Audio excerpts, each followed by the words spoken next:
Hello, I'm Bouke de Vries. I'm a Dutch artist. I've lived in England for the past 30 years and I work mainly in the medium of ceramics.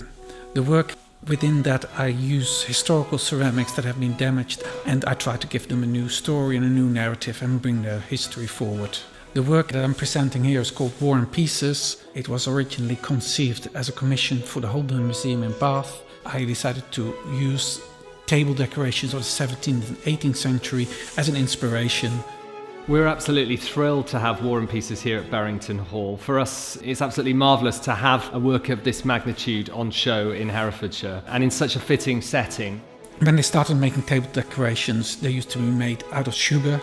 Sugar was very much a status symbol because it was so expensive to import. And once they discovered porcelain at Meissen, it was made out of porcelain.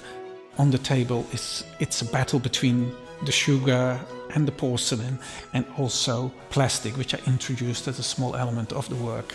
The second part of the inspiration was the idea that they had big banquets and balls on the eve of the battles, and I thought rather than having a battle in real life, I have the battle on the table in the harmless materials of sugar, plastic and porcelain.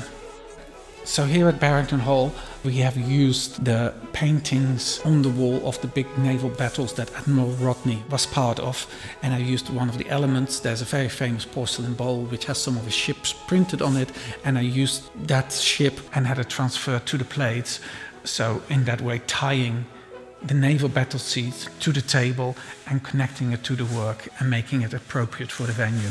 So the work is made out of one centerpiece, which is built out of two elements, the top and the lower half, and then there is 6 side panels which show the battle scenes.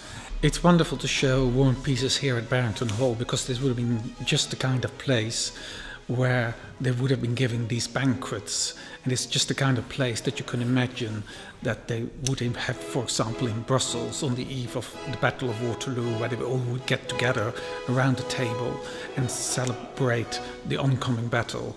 And so for me, it's to be able to show it in this context, especially with the history of Admiral Rodney to this house, is really fantastic. The work echoes the banquets that would have taken place the night before a battle, and so we've set the work here at night time, we've lit it, and just as a consequence of that, the large paintings around the walls, the scenes of the battles associated with Admiral Lord Rodney, have also come to life. The paint looks as fresh as the day as when it was painted, and the two forms of artwork are now complementing each other. We're absolutely delighted.